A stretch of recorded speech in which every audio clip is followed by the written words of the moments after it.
নমস্কাৰ বন্ধুসকল স্বাগতম জনাইছো শিখু অসমীয়া চেনেললৈ আজিৰ ভিডিঅ'ত আলোচনা কৰিম অৰুণোদয় আঁচনিৰ পইচা কেতিয়া সোমাব কিমান টকা লাভ কৰিব কোনসকলে পাব আৰু কোনসকলে নাপায় টকা সোমোৱাৰ আগতে কি কৰিব লাগিব এই বিশেষ বিতংভাৱে আলোচনা কৰিম ভিডিঅ' আৰম্ভ কৰাৰ আগতে মোৰ এটা ৰিকুৱেষ্ট আমাৰ চেনেলটোলৈ প্ৰথমবাৰ আহিছে সাবস্ক্ৰাইব কৰিবলৈ নাপাহৰিব এতিয়া জানিম টকা কেতিয়া সোমাব বন্ধুসকল অৰুণোদয় আঁচনিৰ টকা দিয়াৰ কথা আছে 25 সেপ্টেম্বৰ তাৰিখে কিন্তু এতিয়া নতুন খবৰ অহা মাহৰ অক্টোবৰত লাভ কৰিব টকা এতিয়া জানিম কিমান টকা পাব বন্ধু বান্ধৱীসকল অসম চৰকাৰে অৰুণোদয় আঁচনিৰ লগতে এলপিজি গেছৰ বহি থকা হিতাধিকাৰী সকলে 250 টকা পাব অৰ্থাৎ সৰ্বমুঠ 1500 টকা লাভ কৰিব এতিয়াও জানিম 7 অক্টোবৰৰ আগত কি কৰিব বহুতেই লিষ্টত নাম অহাৰ পিছতো টকা নাপায় ইয়াৰ কাৰণ হ'ব পাৰে আপোনাৰ বেংক একাউণ্টৰ সমস্যা টকা পাবলৈ হলে আপুনি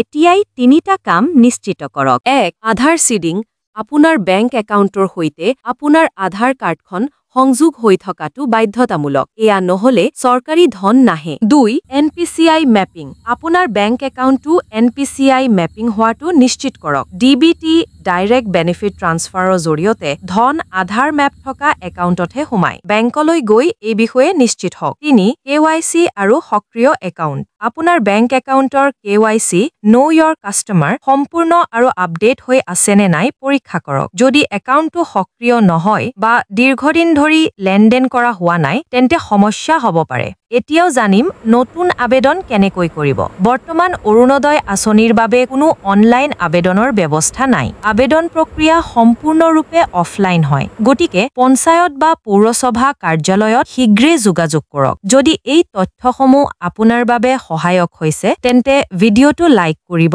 আৰু আনক সহায় কৰিবলৈ শ্বেয়াৰ কৰিব অৰুণোদয় আঁচনিৰ সকলো নতুন আপডেটৰ বাবে আমাৰ চেনেলটো সাবস্ক্ৰাইব কৰিবলৈ নাপাহৰিব ধন্যবাদ